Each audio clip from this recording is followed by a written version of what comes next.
H पाइल्यूरी के बारे में हम बात कर रहे हैं, आपकी कॉल्स भी शामिल कर लेते हैं। अगर किसी को इशू है तो भी कॉल कर सकते हैं। हकीम फरहान हमारे साथ मौजूद है। अच्छा, ये बताइएगा कि दही, खट्टी चीज़ें, इसका इस्तेमाल कर सकते हैं एच पाइल्यूरी पेशेंट्स? एच पाइल्यूरी पेशेंट खट्टी चीज़ें बिल्कुल नहीं खाएगा, क्योंकि खट्टी चीज़ें जो है इससे तो एच पाइल्यूरी बढ़ेगा। तो खटास ऐसे पेशेंट के लिए बिल्कुल भी ठीक नहीं है। यानी कि खट्टे फल हो जाए या कोई भी खट्टी चीज़ हो जाए, ये एच पाइल्यूरी वाले पेशेंट के लिए नहीं, बिल्कुल नहीं अच्छी दही। अच्छा, हाँ, स्ट्रॉबेरी हो गई, दही हो गई, लुगाट हो गई, और भी जितनी भी खटास वाली, किन्नू हो गया, जैसे माल्टा कहते हैं, इसमें ऐसी जितनी भी चीज़ें से अंदर खटास है, नींबू वगैरह, तो लेमन बिल्कुल नहीं, ये चीज़ें नहीं इस्तेमाल करें। अच्छा, और ये कौन सी ऐसी अलामात है जो बहुत ज़्यादा आपको लगता है कि डेंजरस हो जाती है? जो आजकल सबसे ज़्यादा पेशेंट आता है ना, मैं पहले तो सबसे रिक्वेस्ट करूँगा कि आप जैसे ही आपको स्टमक का इशू हो तो इसका टेस्ट फ़ौरन करवाएं, क्योंकि अक्सर पेशेंट आते हैं उन्हें पता ही नहीं है इस बीमारी का कि एच पाइल्यूरी है क्या। तो उसको सबसे पहले तो जब आप इसका टेस्ट करवाएंगे तो फौरी तौर पे आपको पता चल जाएगा कि आपके अंदर एच पाइल्यूरी है कि नहीं। अगर है तो उसका इलाज करवाएंगे। इसकी जो कॉमन आजकल जो सबसे बड़ी अलामात आ रही हैं, एक तो मैदे में तेज़ाबियत, गैस, उसके बाद खौफ बहुत ज़्यादा। ऐसा पेशेंट जो उसके अंदर खौफ बहुत ज़्यादा होता है कि मुझे कुछ हो जाएगा, ठीक है, या खुदा न खास्ता मैंने बस मर जाना है, यानी कि ऐसा खौफ। उसके बाद क्या होता है, ऐसा पेशेंट यहाँ पे तेज़ाब ही रहता है, सुबह उठते ही वॉमिटिंग वाली कैफियत, डकार आना शुरू हो जाते हैं, यहाँ पे जलन और दर्द रहना शुरू हो जाती हैं। ये ऐसी कॉमन डिजीज़ है। फिर वो जल्दी ठीक नहीं होता, वो कहता है मैंने ये फ़लाँ फक्की भी बना के खा ली, फ़लाँ सफ़ूफ खा लिया, फ़लाँ मैंने कहवे पी लिए। और अक्सर औक़ात पेशेंट आ गएगा, मैंने वो जो आम एक मुहावरा मशहूर है, मैंने कोई डॉक्टर नहीं छोड़ा, मैंने कोई हकीम नहीं छोड़ा। लेकिन असल मसला क्या होता है कि उसकी तशख़ीस सही नहीं हो पाती। मैं कहता हूँ आप ना इसका एक टेस्ट करवाएं। एक कॉल है शहज़ादी की लाहौर से, शामिल करते हैं। अस्सलाम वालेकुम शहज़ादी। कैसी हैं आप? शुक्र अल्हम्दुलिल्लाह। शहज़ादी, क्या पूछना चाहेंगी? एच पाइल्यूरी के ऊपर बात करें आज हम। जी जी, मैंने हकीम साहब से पूछना है कि इन्होंने देसी घी के बारे में बात की है, तो मैं गर्म पानी में सुबह 1 चम्मच डाल के या आधा चम्मच देसी घी का डाल के पीती हूँ। तो इसके बारे में मुझे बताइए कि कितनी कंटिन्यू मैं खूबसूरती के लिए, यानी कि ना यहाँ पे आपके प्रोग्राम में एक आई थी तो उन्होंने बताया था। कौन आई थी, किन्होंने बताया था? कौन आए थे, किन्होंने बताया था?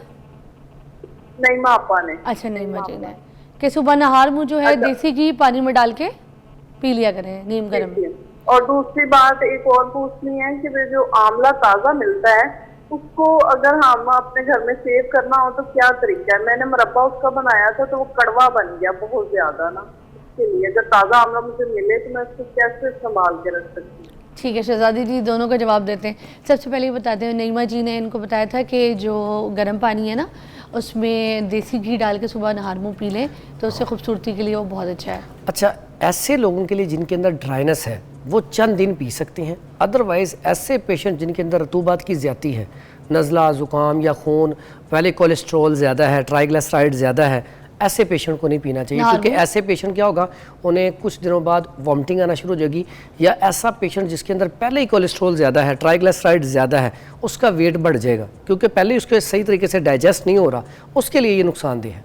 इसको कंटिन्यू वो ऐसा पेशेंट करे जिसके अंदर ड्राइनेस है, खुश्की बहुत ज़्यादा है, कब्ज़ की शिकायत रहती है बहुत ज़्यादा, तो फिर वो चंद दिन इस्तेमाल कर ले, लेकिन रेगुलर इस्तेमाल ना करे। चंद दिन कितने दिन? मतलब 1-2 हफ्ते इस्तेमाल करें। और निहार मुँह, लेकिन शहद के बगैर नहीं, शहद इस्तेमाल करके। अच्छा, उसमें शहद, शहद अगर इसके अंदर डाल के इस्तेमाल किया जाएगा तो इसका साइड इफेक्ट नहीं, फ़ायदा ही फ़ायदा होगा, लेकिन वो भी चंद दिन, ज़्यादा दिन इस्तेमाल ना करें। अच्छा, ये दोनों चीज़ें चंद दिन। अब उसके बाद मुरब्बा आमला जो है ताज़ा, मगर वो खूबसूरती के लिए है, वो खूबसूरती के लिए। देखें ना, जिनके अंदर ड्राइनेस होती है, अब खुश्की, अब ज़मीन भी जो खुशक हो जाती है ना, तो वो खूबसूरत नहीं रहती, उसके ऊपर से जो हरी भरी फसल होती है वो तबाह हो जाती है। तो ऐसे ही इंसान है, जब इंसान के अंदर ड्राइनेस पैदा होती है, खुश्की पैदा होती है, बाल जो है बेरौनक हो जाती हैं, चेहरा बेरौनक हो जाता है, तो उससे ड्राइनेस ख़त्म हो गए, ऑयली कह लें कि ऑयली चेहरा हो जाता है, तबीयत बेहतर हो जाती है। लेकिन अकेला देसी घी नहीं, उसमें खाने में सब्जियां इस्तेमाल करें, वेजिटेरियन बन जाए तो आपका चेहरा बड़ा ज़बरदस्त ग्लो करेगा, जिसमें सब्जियां खाएं या कद्दू घी या तोरी टिंडे, इनके अंदर अगर देसी घी इस्तेमाल किया जाए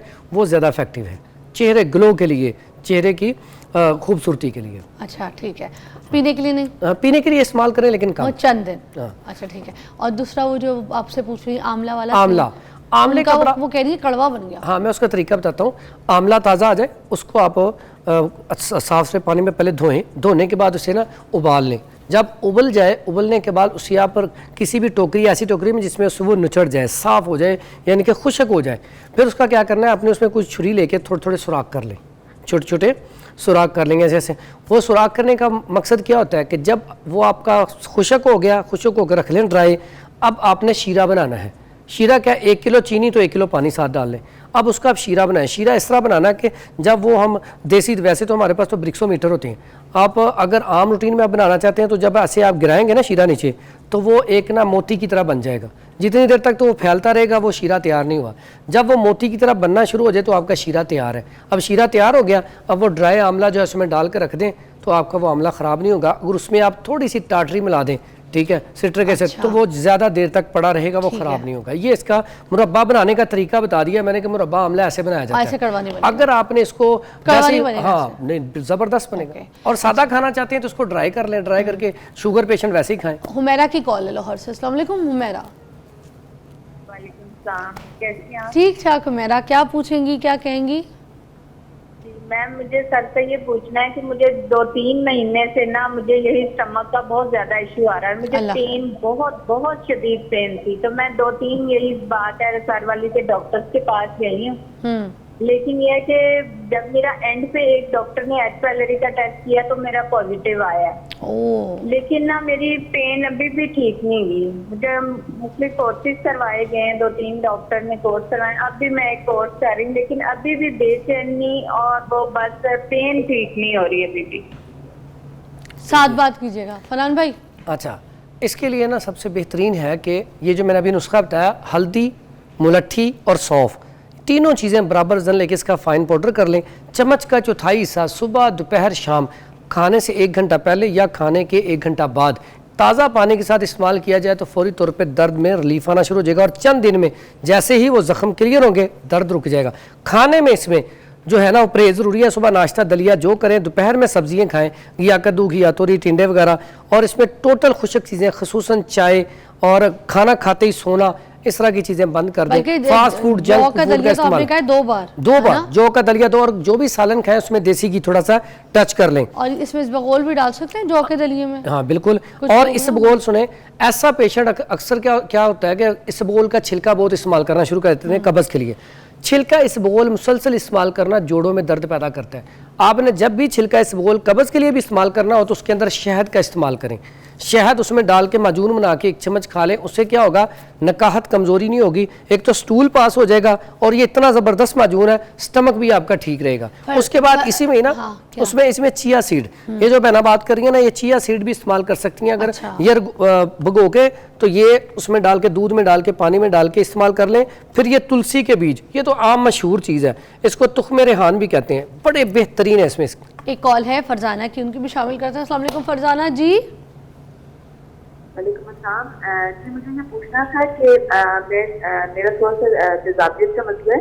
मैं जब सुबह को उठती हूँ तो मुंह में तेजाब सा आया हुआ है, मुंह खुश्क हो जाता है और कड़वा सा रहता है मुंह ना मेरा। जब तक पानी पीना पिया तो मुंह कड़वा कड़वा रहता है, और इसके अलावा गैसेस बहुत बनती हैं और मेरी कॉन्स्टिपेशन भी है। बताइएगा। अच्छा, ये ना, ये जब रतूबात की ज़्यादती हो जाती है तब आपका खाना सही तरीके से डाइजेस्ट नहीं होता। जब खाना अच्छे तरीके से हजम नहीं होता तो वो खाना फिर यहीं पे खड़ा रहता है। इसके लिए पुदीना, अजवाइन और सौंफ, इसका अगर कहवा बना के पिया जाए तो फौरी रिजल्ट मिलता है। अगर इसका पाउडर बना लें, पुदीना, अजवाइन और सौंफ, इसमें ये तीनों 50-50 ग्राम ले लें, थोड़ा सा काला नमक डाल के इसका पाउडर बना के रख लें। स्टमक के लिए, मैदे के लिए कह लें कि ये बहुत सारी बीमारियों के इलाज है और बहुत सारी बीमारियां मैदे से ही स्टार्ट होती हैं। ये गट हेल्थ के लिए भी जी, ये गट हेल्थ के लिए, मैदे के लिए स्कूप बना के रख लें। अगर आपका मैदा ठीक है तो समझिए आप बिल्कुल ठीक है। तो इसलिए ये वाला नुस्खा जो है आम रूटीन में भी घरों में इस्तेमाल किया जाए तो मैं समझता हूँ कि मैदे का मरीज और यूरिक एसिड का मरीज भी बेहतरीन रहेगा। क्या बात है फरहान भाई, बहुत अच्छे। आज आप नाश्ता करके आए थे? नहीं, आपसे करना। आज हमारे जो अली भाई है ना आपके, वो अली एन के जो हमारे डायरेक्टर हैं, उन्होंने आज नाश्ता कराना है, तो आप रुकिएगा, हमारे साथ नाश्ता करके जाइएगा। और अगर आप नहीं वेट करेंगे तो फिर आपने इसका सूप पीना है। जी